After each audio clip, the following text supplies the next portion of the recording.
Para los cristianos así es como deben argumentar su fe, porque el cristianismo, según Jesús y los apóstoles, se basa en profecías predictivas, profecías pronunciadas siglos antes de la venida de Dios. De Jesús. Dicho esto, cuando venga el Mesías, será asesinado y resucitará.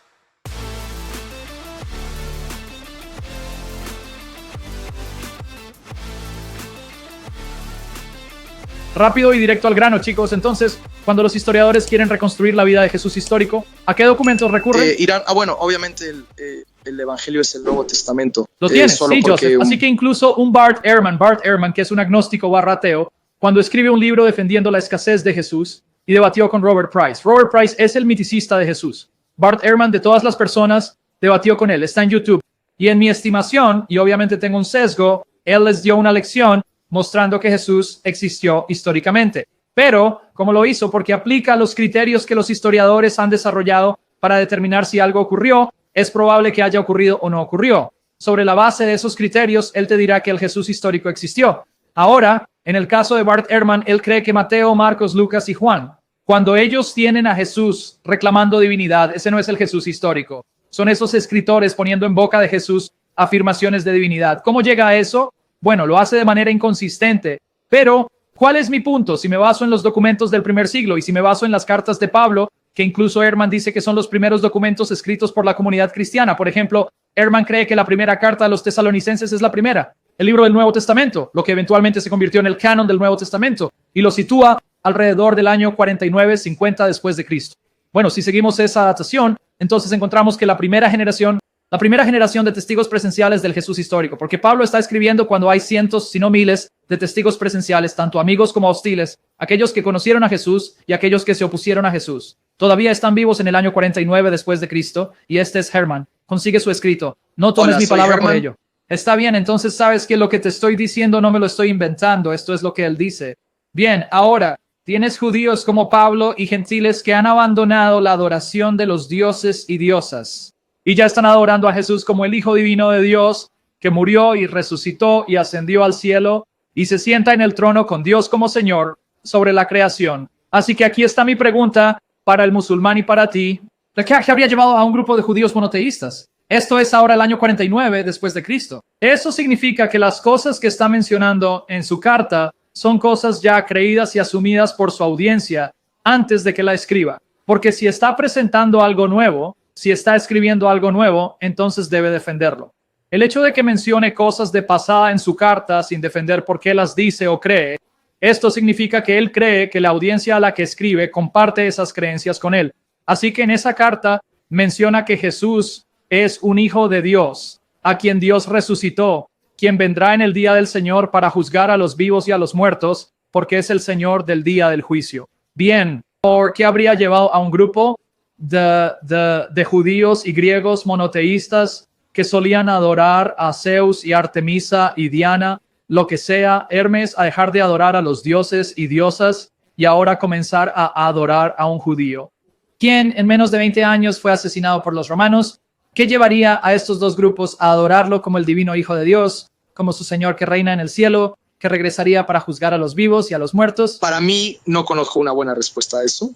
Está bien, eso es correcto. Pero ahora, como musulmán que se enfrenta a documentación histórica, un musulmán tiene que lidiar con esto porque según el Corán, los seguidores de Jesús eran musulmanes. Pero aquí tenemos datos que muestran que los seguidores de Jesús fueron los primeros en adorar a Jesús como el divino Hijo de Dios resucitado a la vida. Envíalo al cielo, reinando desde el cielo, en el trono del Padre, como Señor de la creación, y vendría a juzgar a los vivos y a los muertos. Así que, históricamente, eso destruye el Islam. Pero entonces, una mejor pregunta. Si Jesús nunca afirmó ser el Hijo Divino de Dios, ¿por qué sus seguidores judíos comenzarían a adorarlo como tal? ¿De dónde sacaron esa creencia? Si no afirmo ser el Hijo de Dios, ¿por qué entonces me adorarías como el Hijo de Dios? ¿Y por qué me adorarías como el Hijo de Dios si estoy muerto y enterrado y me he convertido en comida para perros? ¿Y qué te llevaría a afirmar que Dios me levantó físicamente vivo al cielo? Y le diré a mi amigo que lo llame, porque para mí, cuando me haces esa pregunta y no tener convertido al Islam, ¿sabes? Mi pregunta sería, ¿el Corán o la Biblia tienen? Tienen como cuando decimos había algún autor contemporáneo, ¿sabes? O autoría, ¿sabes? Escritores en esa época. Y esa sería mi suposición. Vayamos Sé con que Ehrman. ese es mi punto. Así que no tenemos que ir por ahí. Bueno, vamos contigo. No, pero espera, quiero preguntarte por qué dices que sigues a Ehrman. Vamos con Ehrman. ¿No cree Ehrman que esos son documentos del primer siglo, aunque sean anónimos? ¿Ese es el caso con Mateo, Marcos, Lucas y Juan? Sí, lo hace. Sí, y no sigue él mirando a estos documentos y aplica el método histórico para determinar qué declaraciones en estos documentos se remontan al Jesús histórico y reconstruye la vida del Jesús histórico. Urban hace sí hay. Sí, bien, lo que estoy diciendo es que incluso para los críticos escépticos que son hostiles al cristianismo, no se puede escapar del hecho de que estos son relatos contemporáneos, incluso según los estándares de Ehrman, no los míos. Y si es Sakira Nechi, lo estoy diciendo en Juan escribió Juan. Y lo estoy diciendo en que seguimos lo que él dice. Mateo escribió Mateo, pero está bien, él no lo cree, pero aún te dirá. Este evangelio que se atribuye a Mateo es del primer siglo. Está escrito dentro de las primeras 2 generaciones de los testigos oculares y Marcos, pero ni siquiera fui allí. Yo me fui con Pablo, que Ehrman claramente cree que Pablo escribió Primera de Tesalonicenses. Él claramente cree que Pablo escribió Primera de Corintios. Eso es Ehrman porque lo has estudiado, así que sabes que no me estoy inventando esto. Bien, ahora mi pregunta para ti, tomemos eso. Pablo está escribiendo una carta a los Corintios en el año 55 después de Cristo, según la datación de Ehrman. Esto está en sus escritos y sus sesiones, lo cual sabes porque dijiste que eres fanático de esto, así que sabes que no lo estoy inventando. Pablo escribe a un grupo de personas dentro de 20 años después de la muerte de Jesús y su supuesta resurrección, digamos supuesta. Entonces hablemos neutralmente. En Primera de Corintios 15, que incluso Ehrman diría que es una tradición heredada por Pablo, no creada por Pablo. En Primera Corintios 15 menciona en el versículo 6 que hay más de 500 personas todavía, la mayoría de los cuales aún están vivos. Él dice más de 500 personas que vieron a Jesús vivo después de que estuvo muerto y sepultado, la mayoría de los cuales aún están vivos en el momento de su escritura. Así que déjame hacerte una pregunta. ¿Cómo se salió con la suya Pablo al apelar a casi 500 testigos vivientes dentro de 20 años de la resurrección de Jesús, diciendo que vieron a Jesús resucitado vivo, convenciéndolos de que ya no está muerto sino vivo y ascendió al cielo? Si Pablo estaba mintiendo y lo inventó, porque él no está escribiendo para ti y para mí, está escribiendo para contemporáneos que pueden fácilmente desmentir su afirmación, y está escribiendo para griegos que solían adorar a dioses y diosas y luego abandonaron el culto a dioses y diosas para adorar a este judío.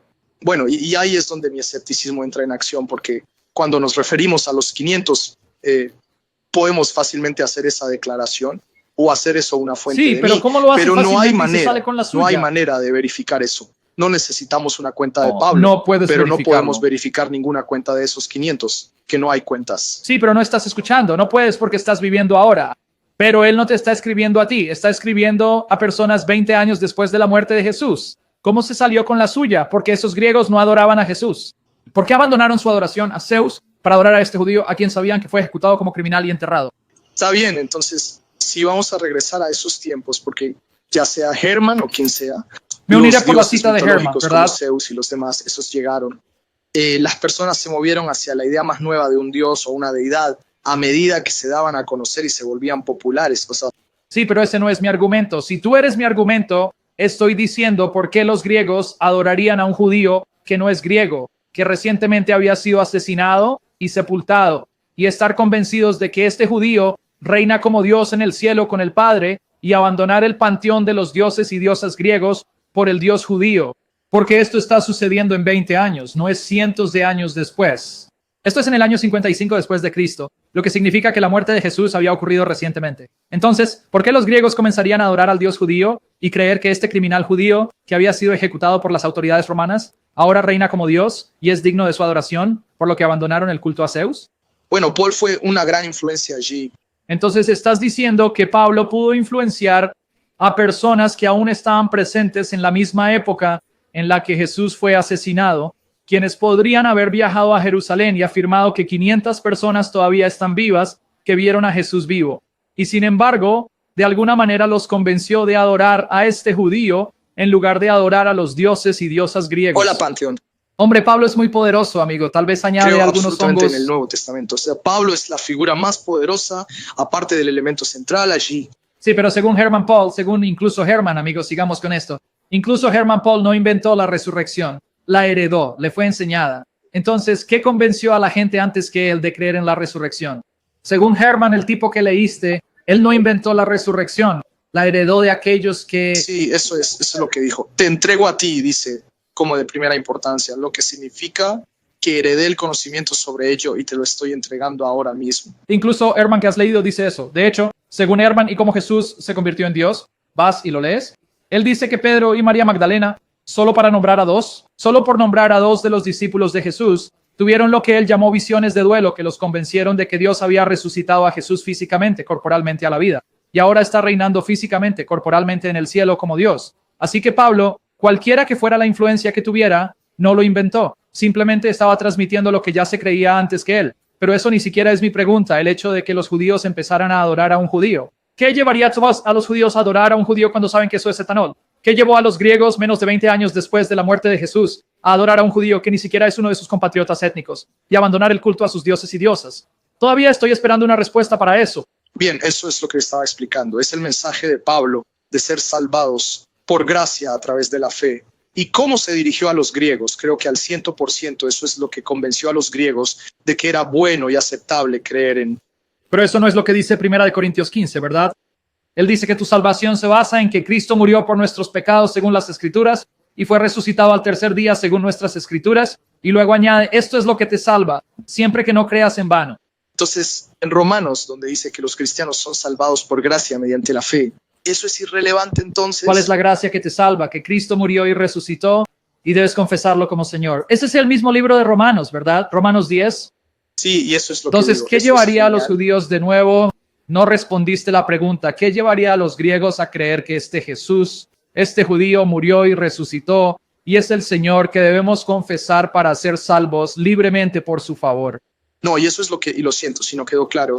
Mi creencia, mi perspectiva sobre eso es cuando Pablo dijo, griegos, judíos, a los judíos, cualquiera que tú eres, salvado por gracia a través de la fe, y no por obras, y no por tu linaje. Pero no lo estás completando. No es que eres salvo solo por gracia. Eres salvo por la gracia de aquel que fue muerto por tus pecados y resucitó y reina en el cielo y debes confesarlo como Señor. Termínalo. No es solo salvo por gracia. No es salvo por gracia. ¿Cuál es la gracia que te salva? La gracia del judío que fue muerto, enterrado y resucitado a la vida y ahora reina como Señor. Vuélvete a él y renuncia a Zeus si quieres ser salvado por su favor. ¿Por qué sigues ignorando esa parte? No, solo te estoy diciendo lo que sé en Romanos.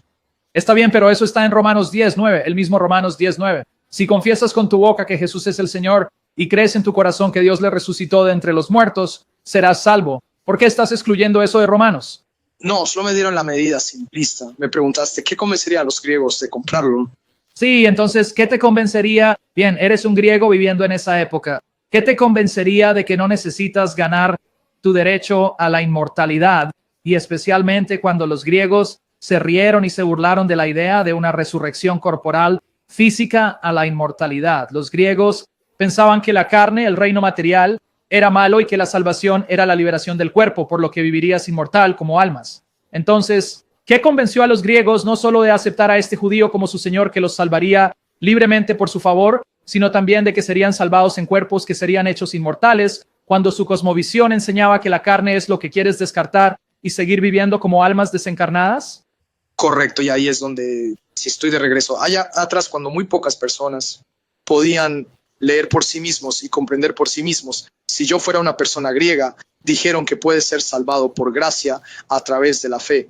Y sí, puedes, no podemos añadir que estás, podemos terminar el Sí, resto está de la bien, hermano. escritura. Sí, para ser honesto Estoy de contigo. acuerdo. Sí, él No, es griego y sería estaría honesto. de acuerdo Bien, con de eso. todos modos, dile a tu amigo que llame porque solo estamos hablando sin entendernos. Que me llame y hablaremos más sobre eso. Para los cristianos, así es como deben argumentar su fe, porque el cristianismo, según Jesús y los apóstoles, Posibles. se basa en profecías predictivas, profecías pronunciadas siglos antes de la venida de Dios.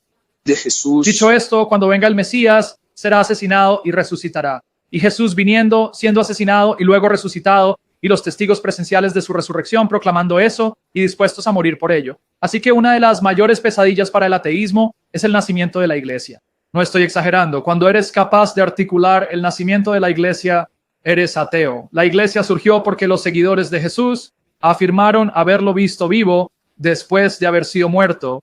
¿Qué los llevó a esa creencia? ¿Y qué causó que los judíos monoteístas adoraran a sus compatriotas, a un judío como su Dios, y luego a los griegos abandonar a sus dioses para adorar a un judío como su Dios? Esto es una pesadilla para el ateísmo, no estoy exagerando. Todo es una pesadilla, realmente lo es si entiendes la evidencia para la resurrección y sus implicaciones.